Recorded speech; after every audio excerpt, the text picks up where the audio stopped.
টেবিলটা ক্লিন। জি বাবা আসছি।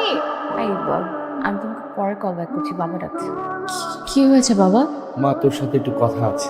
কংগ্রাচুলেশনস, কাল তোমার এনগেজমেন্ট। মানে কি? ছেলের বাবা খুবই অসুস্থ, আর দেরি করতে চাচ্ছে না। বাবা আমিও তো বলেছি যে আমি এখন বিয়েটা করতে চাচ্ছি না। এখন না তো কখন? বিয়ে তো করতেই হবে। আর এই ছেলেটা কম কিসে বলো তো? হি স্মার্ট, ইন্টেলিজেন্ট, এডুকেটেড। বাবা এত বড় একজন ইন্ডাস্ট্রিয়ালিস্ট, সবই তো ওর হবে একদিন। মা, আমার মনে হয় তুই ওখানে ভালোই থাকবি। কিন্তু বাবা আমি তো তোমাকে বলেছি আমি এখন বিয়েটা করতে চাচ্ছি না। দেখুন আমাকে প্লিজ আপনারা একটু ভাবার সময় দিন। শোনো, this is final and tomorrow is your engagement. হ্যাঁ বলো, কি কি করলে? আমি কালকে ক্যাম্পাসে আসবো, তুমি কি ক্যাম্পাসে থাকবে? হ্যাঁ থাকবো। তুমি বলছিলে আসবে না? বলেছিলাম আমার সাথে তোমার সাথে কিছু জরুরি কথা আছে। ফোনে বলা যাবে না? সামনাসামনি বলি। আচ্ছা।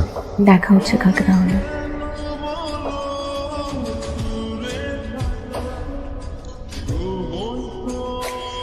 তুমি সবসময় পাঞ্জাবি পরো দেখে আমি ভাবলাম আজকে আমি শাড়ি পরে আসছি। আর এদিকে আমি তোমার ড্রেসের সাথে ম্যাচ করতে গিয়ে সব ধার করে পরে আসলাম। You looking handsome. শাড়িতে তোমাকে অনেক বেশি সুন্দর লাগে। একদিন আমরা ম্যাচ করে ড্রেস করি, ম্যাচিং কালারও হতে পারে। তারপর তোমাকে নিয়ে আমি পুরো শহর ঘুরে বেড়াবো। হবে না। কেন? ও না না না, একদিন না, প্রতিদিন ঘুরে বেড়াবো। এবার ঠিক আছে? কিছুই ঠিক নেই। মানে কি? আজকে আমার এঙ্গেজমেন্ট। এটাই তোমার জরুরি কথা? আমি রাজি না হলে মা বাসায় খুব অশান্তি করতেন, বাবাকে কষ্ট দিতেন।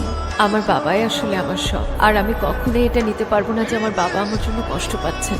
তাই আমাকে সিদ্ধান্তটা নিতে হবে। আর কিছুদিন গেলে হয়তো আমার চাকরিটা হয়ে যাবে, কিন্তু তোমাকে না পাওয়ার আক্ষেপটা আমার সারা জীবন। আচ্ছা, আমরা তো প্রেম করিনি তাই না? আমরা কেন কষ্ট পাবো? আমাদের আর দেখা হবে না? আমাকে তো আর কখনো দেখবে না, যাকে দেখবে সে অন্য কারোর স্ত্রী।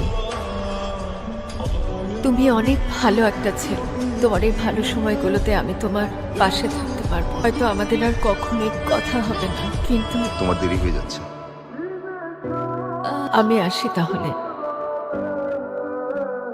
মোনালিসা, একটা আফসোস থেকে যাবে সারা জীবন। তোমাকে ভালোবাসি, এ কথাটা বলা হলো না কখনো।